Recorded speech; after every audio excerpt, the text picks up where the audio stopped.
Kevalam Baba Nam Kevalam Baba Nam Kevalam Baba Namo Kevalam Baba Nam Kevalam Baba Nam Kevalam Baba Nam Kevalam Baba Nam Kevalam.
Namaskar to everybody and welcome.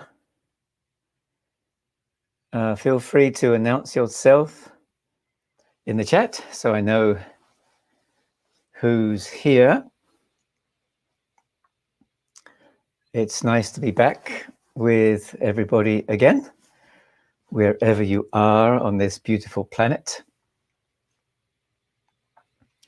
Well, we have another meditation session. We're moving through the koshas or the layers of the mind, and today we enter the Atimanas kosha.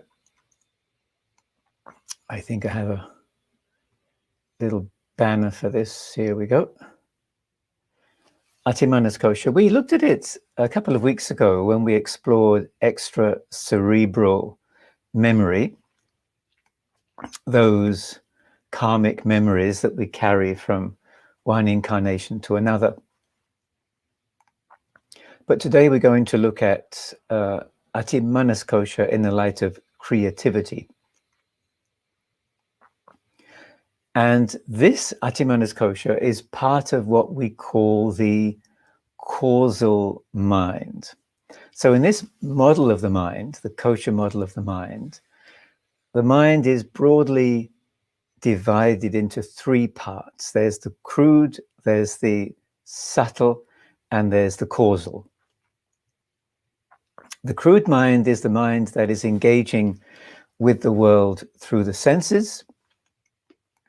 It's absorbing all the information from the world. And then the subtle mind is the mind that's analyzing that. So the subtle mind, I guess you could call it the intellect. It's the mind where we use our thinking processes to contemplate, to reflect, to debate, to argue, to research into That's the subtle mind. So the subtle mind doesn't need sensory input for it to function. And then the causal mind. Most of us spend our days in the crude and the subtle minds. In fact, it's with those minds that we create our sense of identity, our sense of ego. We figure out who we are. But that's often quite limited. It's when we go to the causal mind that we can understand who truly we are. The causal mind is, I guess one could say, it's the spiritual aspect of self. So the universe has a cause, and the cause is consciousness.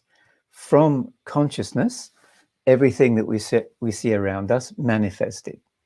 So when one enters the causal mind, one is connecting oneself with the universal consciousness, with the grand cause of all existence.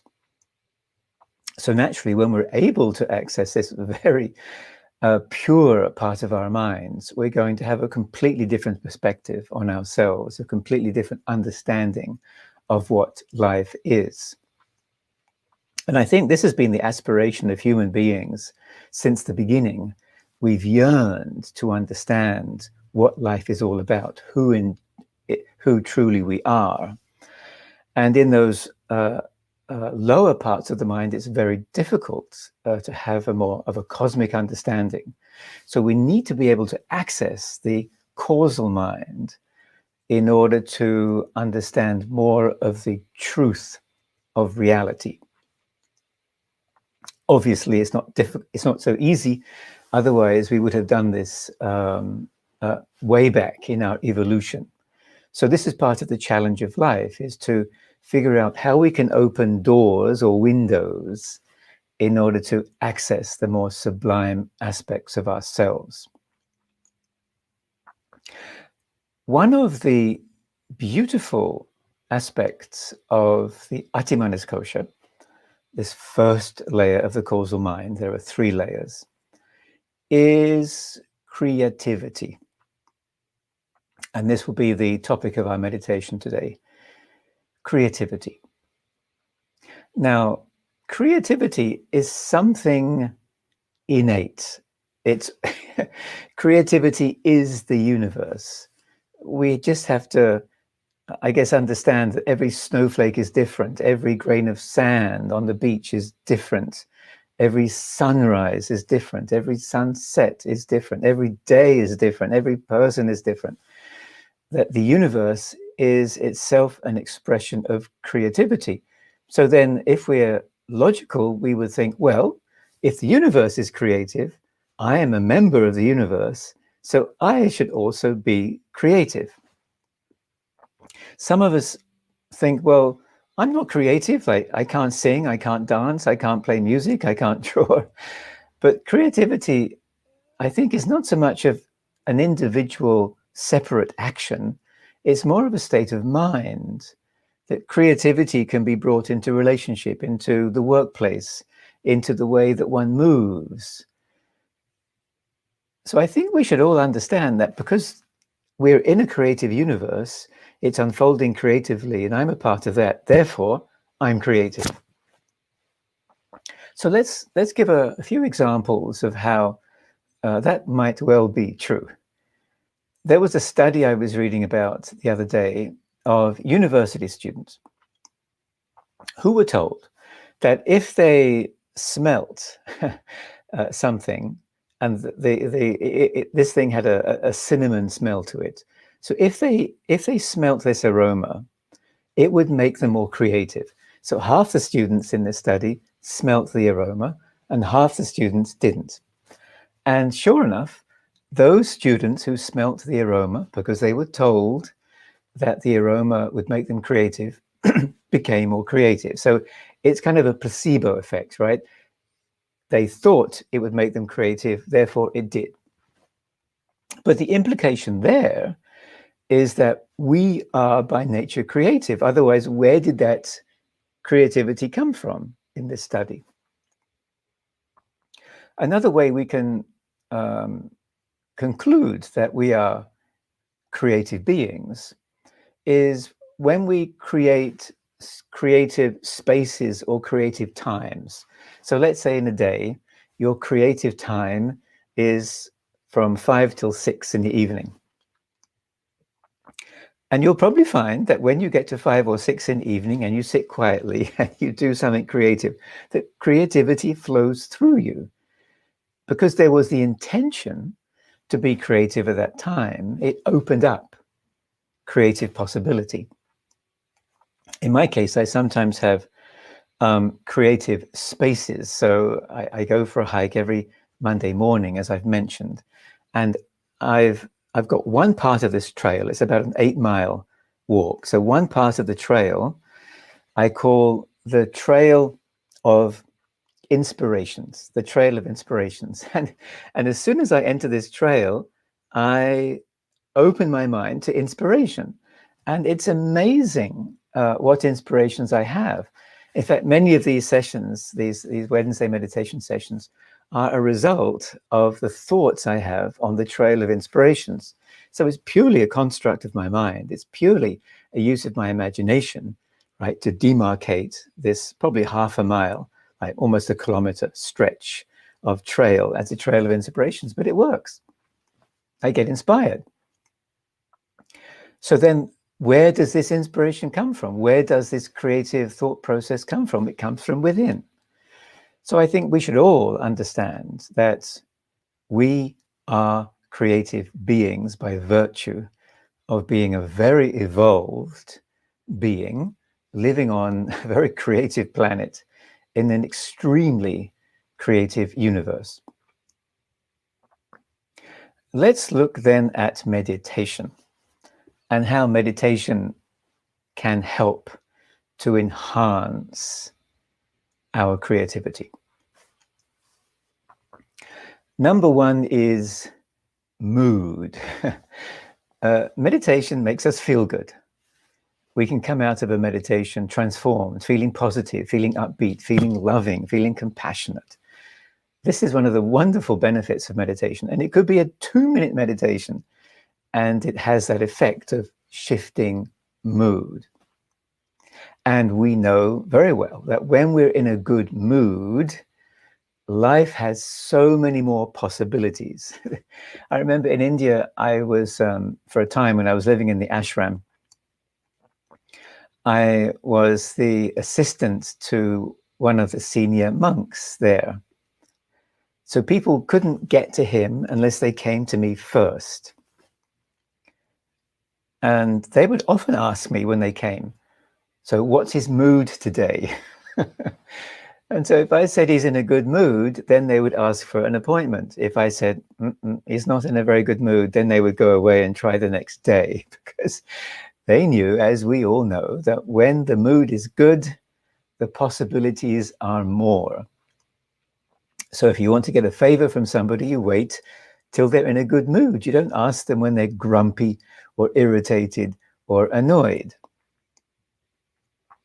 So then meditation, because we connect with a very pure part of ourself, a deeper part of ourself, we transcend the day-to-day hassles of life, invariably puts us in a positive mood. And in that positive mood, we find much more space for creativity.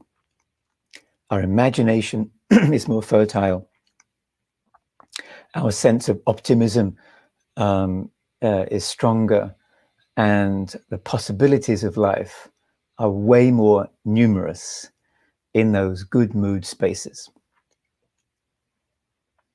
So even though we don't necessarily use meditation as a way to more creatively write our poetry or create music, but it is a byproduct of meditation. And so sometimes after we meditate, it's a nice space to do something creative or to simply sit and reflect about life. The second aspect of meditation that's supportive of creativity is imagination. Now, not all meditations are imaginative, but the ones we are doing here generally are very imaginative because they're based on tantric meditation, which uses imagination as a radical tool to see the world differently. We human beings, we live in a social construct, and so it's imposed upon us. We're supposed to act and behave and talk and dress in a certain way. And that can shut down the imagination because we no longer are open to different ways of doing things. So Tantra then says, no, one has to use meditation as a radical tool to transform the way that we see the world. And this is super important for creativity. Creativity is new possibility. It's a new way of seeing something. It's a new way of understanding life. And that requires a liberated imagination. So in Tantra then, when we look at the body, we don't look at the body as simply an organism of flesh and bone and blood. It's not reduced to something physical. Rather, the body is a microcosm of the universe. The universe is expressing itself through the body. The universe's intelligence expresses itself through the body. The imagination of the universe expresses itself through the body. And so we use the body as a medium for the discovery of life, whether it's the use of the chakra science or whether it's the use of the pranic flows, the energy flows through the body is transformed into a vehicle of emancipation. So this then is an extremely creative way of looking at the human body. How boring is it to see the human body as just a body of flesh and bone and blood? It's way more interesting to see the body as a mechanism for liberation. This brings up the point of expectational bias. Expectational bias. Now, what happens to us human beings is that when we get used to something, we no longer use our imagination to see more possibility within it. So let's say when a child sees a flower for the first time, it's the most exciting thing ever, right? The child's going to go and smell the flower, touch the flower, dance around the flower. But once we human beings have seen that flower 10, 20, 40,000, 2,000 times, it doesn't always register. It's just a flower. This often happens in relationship. When we're with another person, we have the expectational bias that that person is always going to respond in the same way, act the same way, be the same way.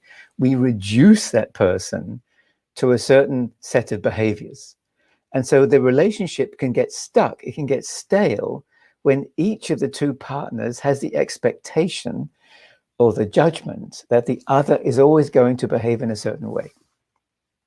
One needs to use one's imagination, one's creativity to see different possibilities within the imagination, because every human being has infinite possibility. And when we impose judgment upon the other and we kind of shut them down, then we're doing a great disservice and we get stuck.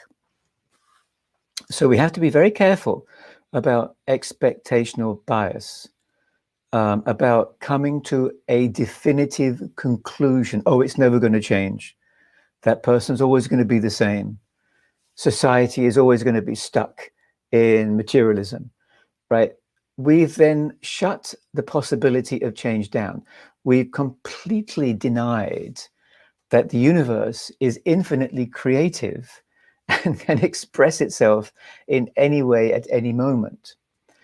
And so this is why we need to keep imagination fertile, so we can continue to imagine new possibilities and then figure out ways, maybe using our more intellectual mind, figure out ways in order to bring those imaginative possibilities into practice step by step. And then the third aspect of meditation is, and it's related to the second, and related to the first, is expansiveness. The Sanskrit term is vistara. When we connect our causal mind to the universal causal mind, we can then imagine ourselves to be the universe expressing itself through us. This is an expanded way of looking at life. So I'm not then just a tiny human being who is incapable of doing anything. Me with my meager energy, what can I do? There's nothing I can do to change anything. So there's not that sense of defeatism. Oh, I'm so small and insignificant. Rather, there's a sense of optimism because I am the universe expressing itself through me. I'm not just a socialized human being with a certain name. We want to explode that perception open. So I become a manifestation of something great. I become a manifestation of the infinite universe. So this changes everything.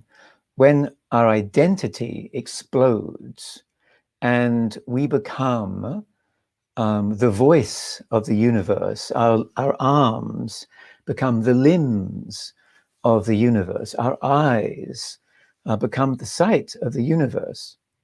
That completely changes our perspective of self and how we interrelate with everything else. As you know, I like to hug trees, and every Monday I hug the same tree. And this last Monday when I hugged the tree, I felt as if the universe was hugging itself through me and through the tree. So I am the universe expressing itself as a human being. The tree is the universe expressing itself as a tree. And in that hug, the universe meets the universe as tree and human. And it's exquisite. And why not? It's so much more alive and enlightening and imaginative and exciting than just me walking past a tree thinking, oh, there's a tree. I've seen so many trees. They all look the same. So this then is expansiveness. One thing that checks our ability to be creative is fear. Oh, what will people think if I do something differently? What will people think if I do my hair in a creative way? What will people think if I wear this multicolored shirt? So because of our socialization and our need to be accepted, our need to conform, our need to fit in, we lose the ability to be radical. When we can expand ourselves and have this sense of identity being cosmic, I'm no longer as confined by my social identity. And maybe I can overcome the fear of being different, the fear of expressing my innovation in a way that others might look at maybe strangely. So this is really important. We are less self-conscious, perhaps. We are less concerned about self-image. We are bold. And society can only change when people are creatively bold. All right, so we're going to put this into a meditation that's hopefully going to be, well, it's going to be creative. I should explain this meditation just a little. We are going to start at the Vishuddha chakra, the throat chakra. As we've seen, I believe, before, the throat chakra is a place of creative potential in that it's all shape and all color. When one can assume any shape or paint one's life with any color, obviously it gives more creative possibility. So it's as if in this chakra, we are deconstructing all shape, or our sense of fixed shape. We are deconstructing our sense of fixed color. And we're going to a place where all shapes and all colors are intermingling. And with that palette of color and with that possibility of shape, we can create what we like. It's also the place of the notes on the musical scale. So if one understands the science of those notes, one can put them together into any type of music. So we'll be here and we'll try to feel that we're deconstructing. So we're deconstructing in order to then later reconstruct ourselves, reinvent ourselves, which is something we should be doing every breath, right? Every breath is kind of a reinvention. At least every day, like when we wake up in the morning, it's a reinvention. I'm a new me with a new day. So then this is what we'll feel when we're here. And then we're going to kind of like explode into the universe. So we're going to feel that we kind of fragment, if you will, into zillions of pieces. And we are absorbed into the universe. So we become woven into the creative fabric of the universe, not as an individual self with a social narrative, but now it's just cosmic expression. So we'll expand our sense of self, we'll shatter our limited sense of self, and we'll feel that we're simply absorbed back into the universe. Okay. All right. Sounds fun. Let's chant. I'll put up the Bhavanam Kevalam. And let me just remember what chant I wanted to do.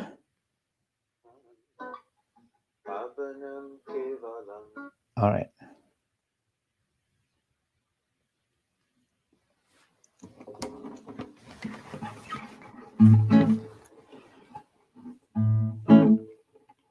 So the Kevalam, in this sense of creativity, is the everything. It's the every possibility. If you will, it's the blank page upon which anything can be painted. And the Baba would be the sweetness that we find in harnessing the universal creativity. Right? There's something that feels alive when we create. We feel that there's something right about life when we create. Creativity should be as fundamental as breath. Bhavanam Kevalam, Bhavanam Kevalam, Bhavanam Kevalam, Bhavanam, Bhavanam Kevalam, Bhavanam Kevalam, Bhavanam Kevalam, Bhavanam, Bhavanam Kevalam, Bhavanam Kevalam, Bhavanam Kevalam, Bhavanam Kevalam, Bhavanam Kevalam, Bhavanam Kevalam,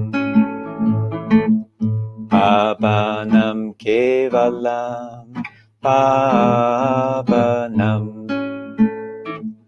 Bhavanam Kevalam, Pavanam Kevalam, Pavanam Kevalam, Pavanam, Pavanam Kevalam, Pavanam Kevalam, Pavanam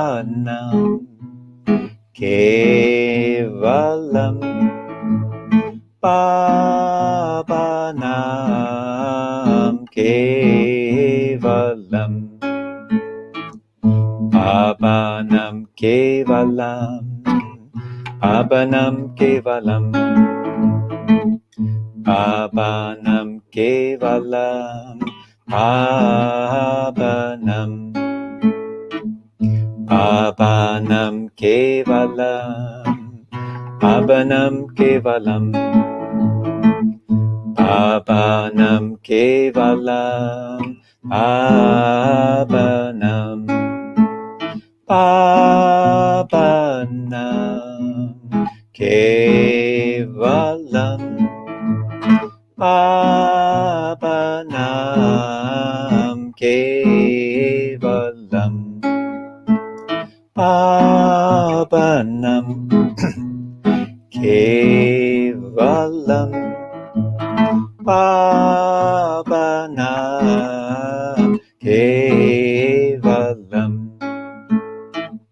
Pavanam Kevalam, Pavanam Kevalam, Pavanam Kevalam, Pavanam Kevalam, Pavanam, Pavanam Kevalam, Pavanam Kevalam, Pavanam Kevalam, Pavanam, Pavanam Kevalam, Pavanam Kevalam, Pavanam Kevalam, Pavanam Kevalam,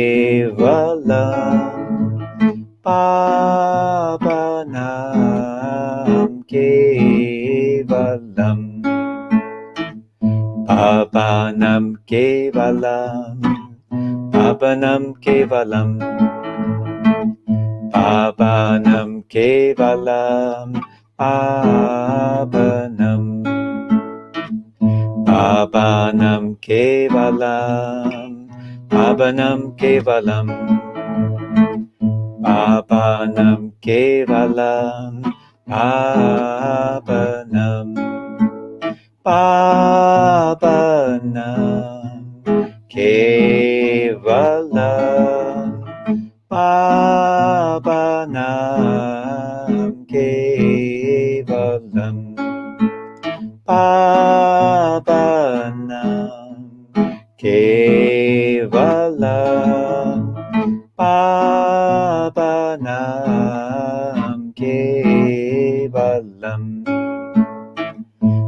Pavanam Kevalam, Pavanam Kevalam, Pavanam Kevalam, Pavanam, Pavanam Kevalam, Pavanam Kevalam, Pavanam Kevalam, Pavanam, Pavanam Kevalam, Pavanam Kevalam, Pavanam Kevalam, Pavanam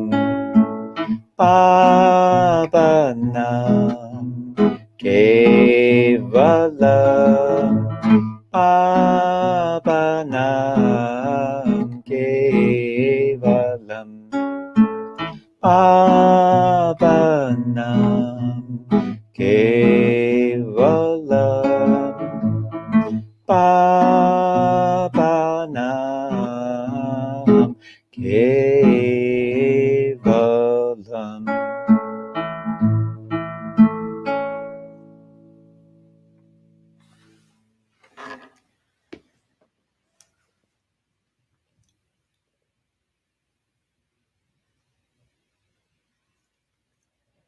All right, let us Let us meditate.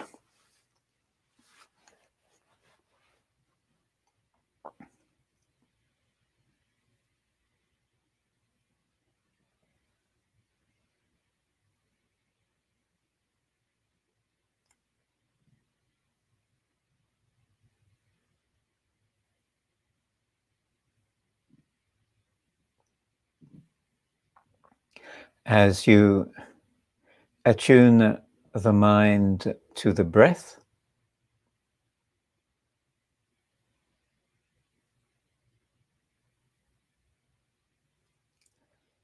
allow the mind to be open,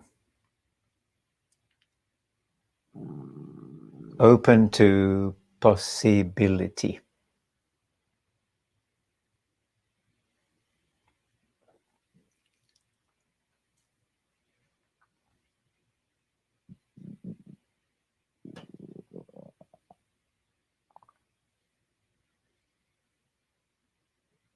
Open to whatever presents itself.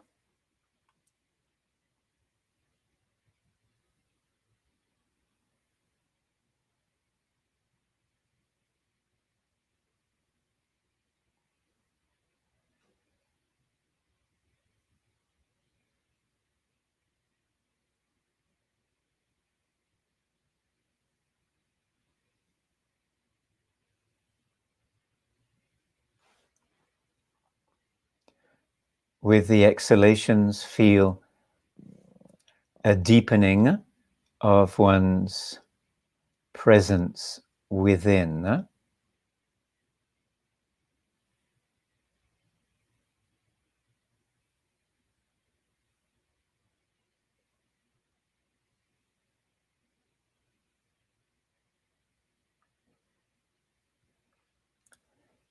Seeking deeper aspects of oneself.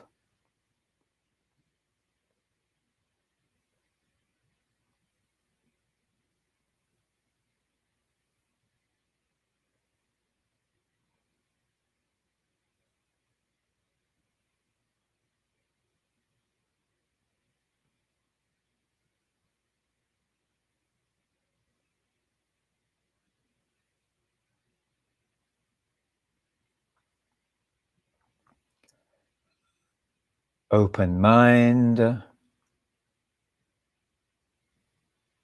deepening presence.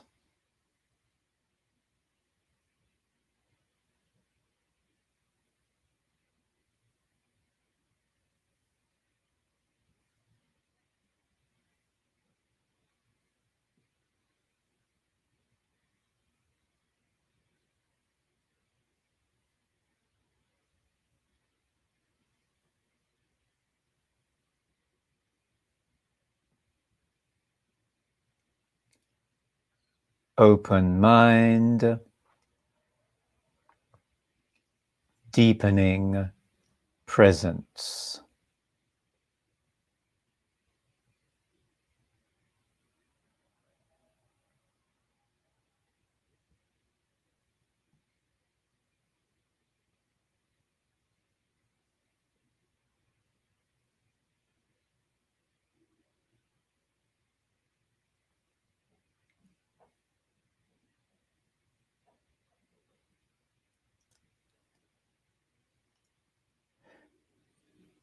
Bring your attention to the first chakra at the base of the spine,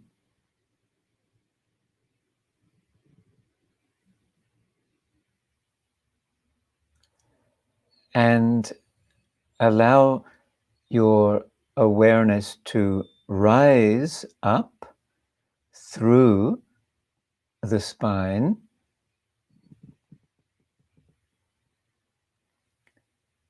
as if you are ascending through subtle layers of self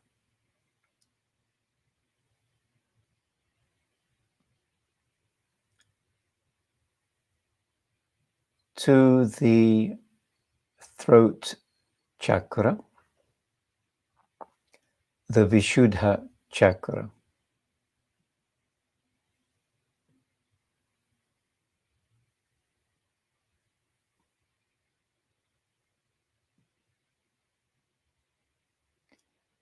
Allow yourself to settle there.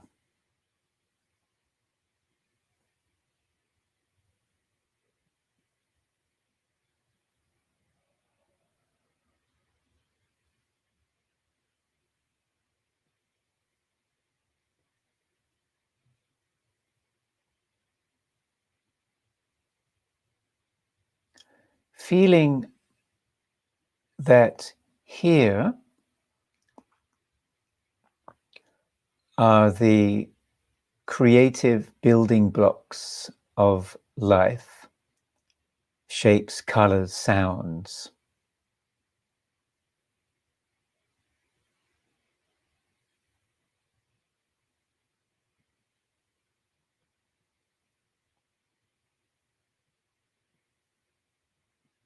Just feel infinite possibility.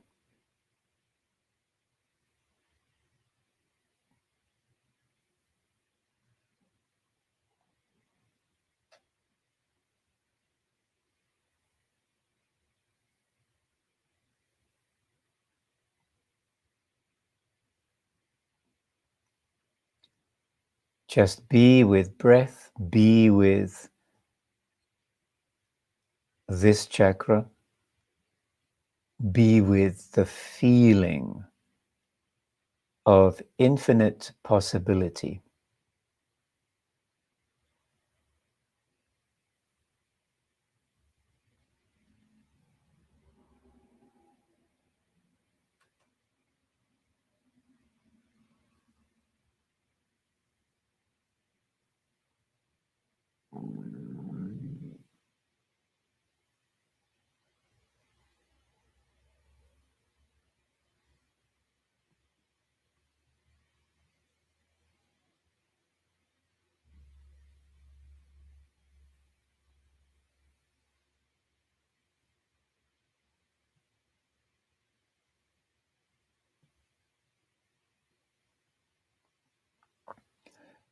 Now become aware of the universe around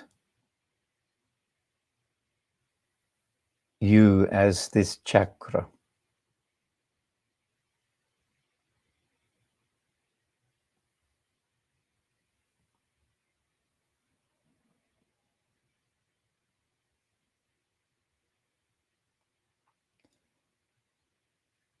As if you are intimately woven into the fabric of the universe.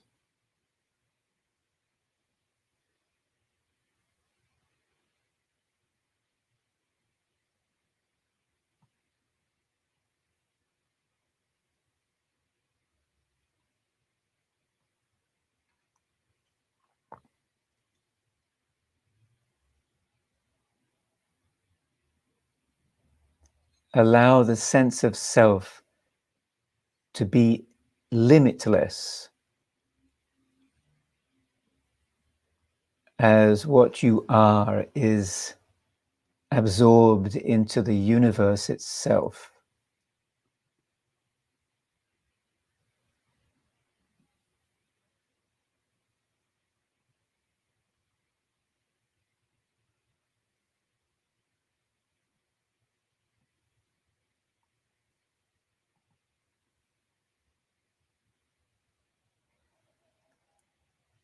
As if every part of you is scattered throughout and absorbed in the universe.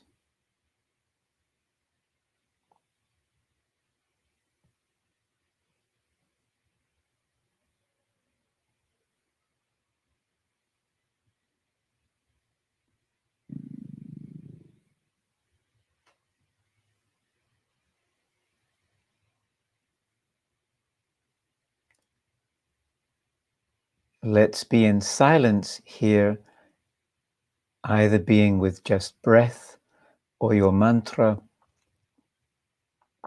using the Bhavanam Kevalam if you like, but keeping the sense of self absorbed throughout the universe.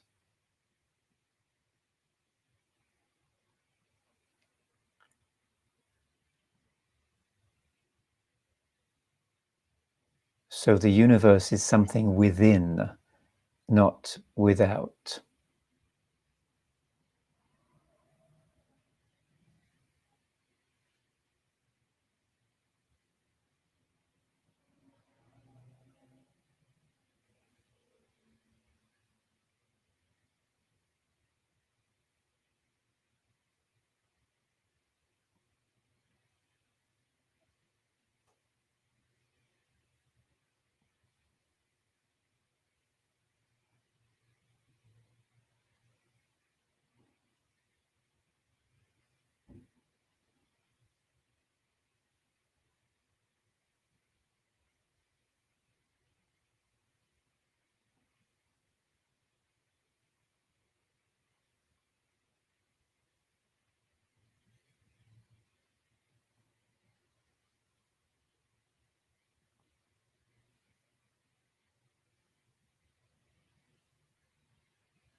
Try to feel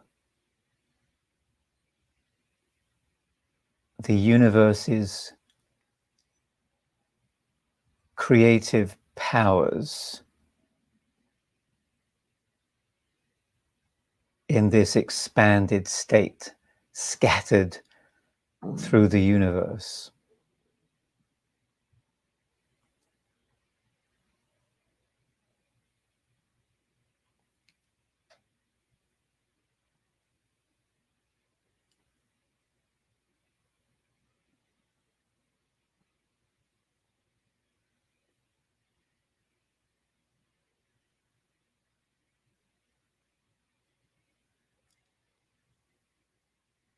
Let's return to the Vishuddha chakra, the throat chakra.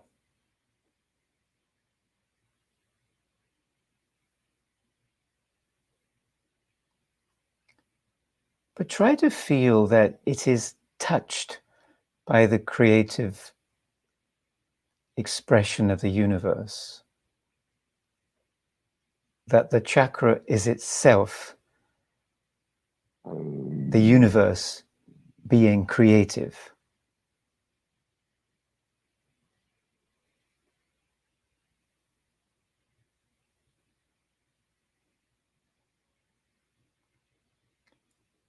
And within the chakra, feel again infinite possibility.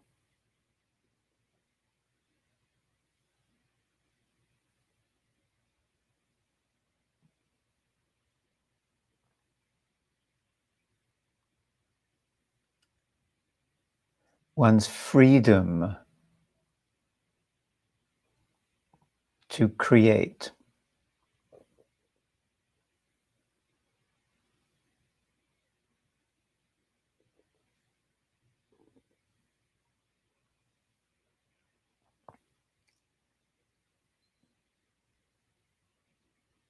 And then become aware of the body in which you sit.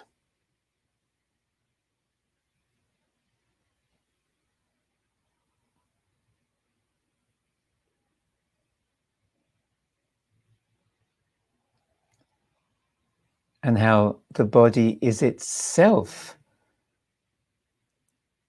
a creative expression of the universe.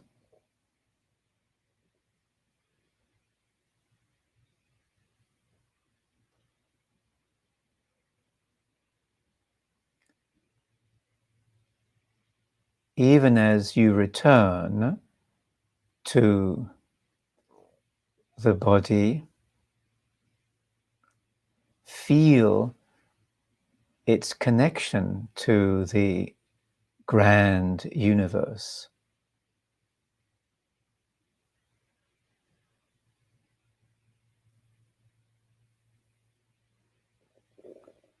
And how the creative forces of universal life manifest continuously through body and mind.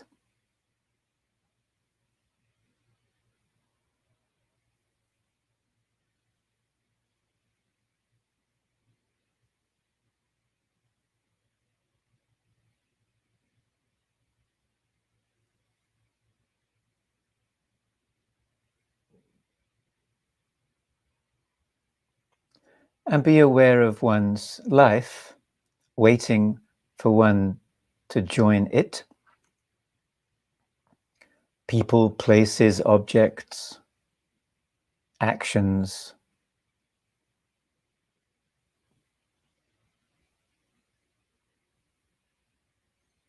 And try to feel how that daily life can also be touched by the infinite creative forces of the universe.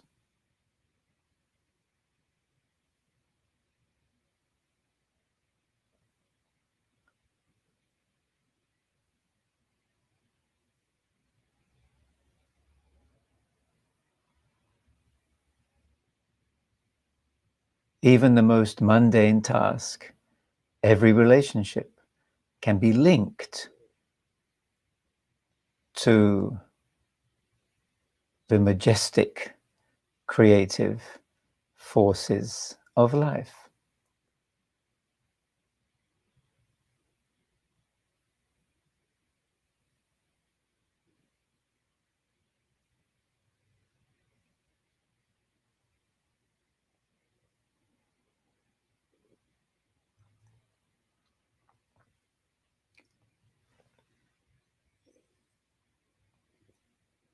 be aware of breath again.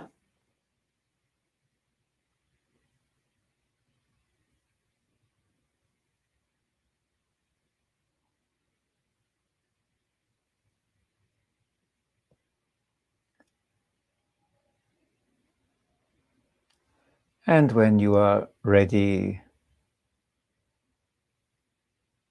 please open your eyes.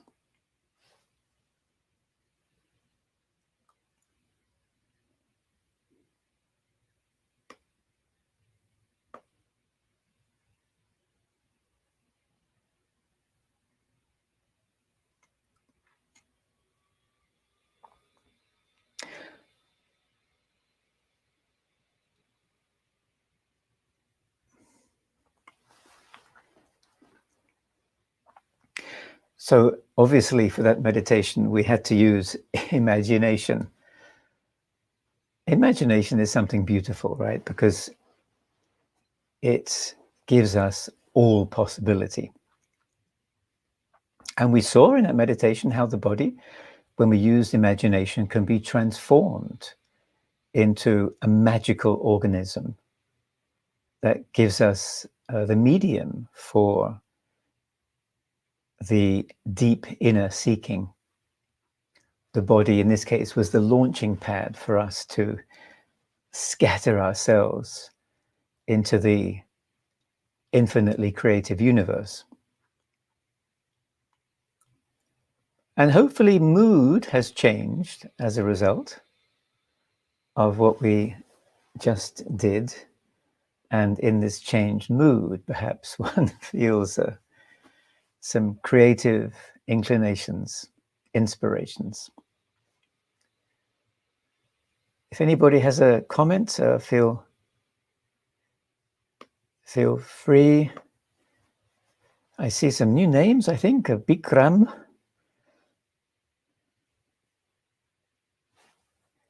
Hi, Bikram, if you're still there.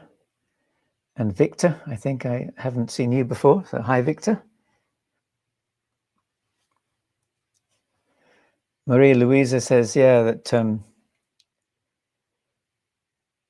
I guess when she came back to Vishuddha Chakra, she was still in the universe. I guess the point is we're always in the universe. We just forget it, right? We forget that we're part of something infinitely great, infinitely beautiful, infinitely creative. We get so absorbed in sometimes the narrowness of our socialized selves or our problems of the day that we forget the awesome majesty of the life around us. It's only when we get maybe to see the sunset or the sunrise, or we go into nature, that we remember again that we are connected to something grand. So that was, what we were talking about a couple of weeks ago, the remembering, not allowing ourselves to forget that which is truly important, that we are infinitely creative beings in an infinitely creative universe, and there are always possibilities to grow, to change, to innovate. Victor from Rio in Brazil. Hi there. Nice to connect.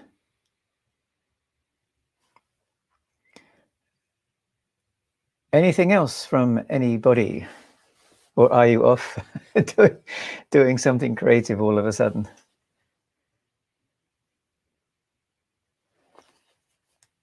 Oh, Harry, I see you're back. It's been a while, no, since you dropped in.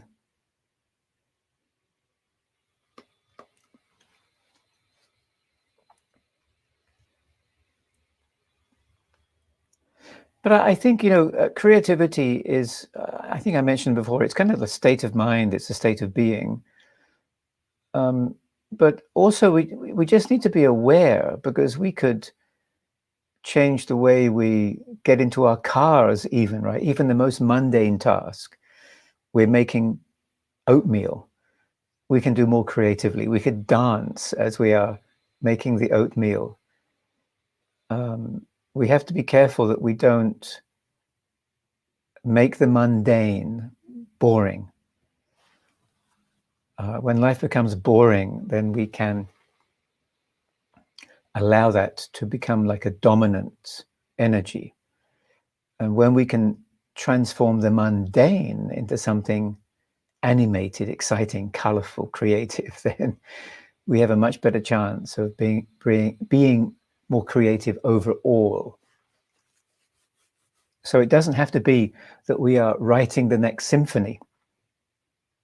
It could simply be that in conversation, we make a point of using more creative vocabulary or being more creative with our gestures, right? We can bring creativity into life in very modest ways, but significant ways too.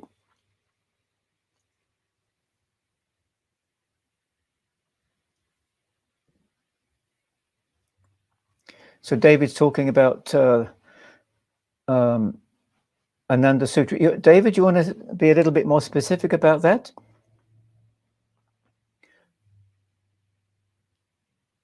Are you talking about the creative impulse of the universe itself?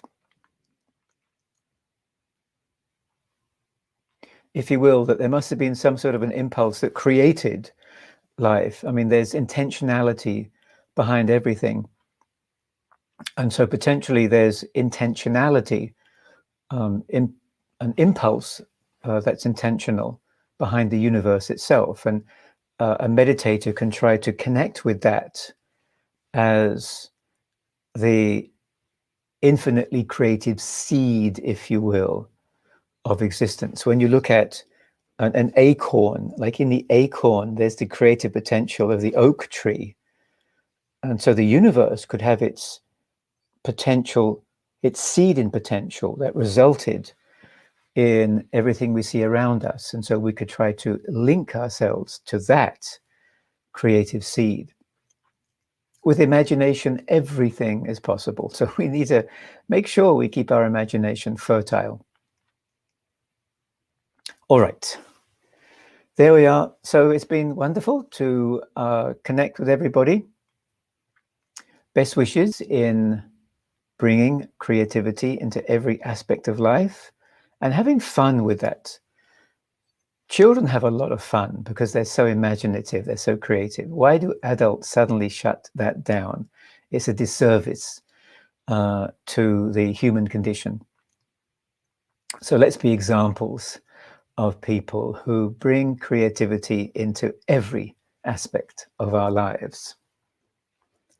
That way there'll never be a dull moment. And we might well end up composing the next symphony.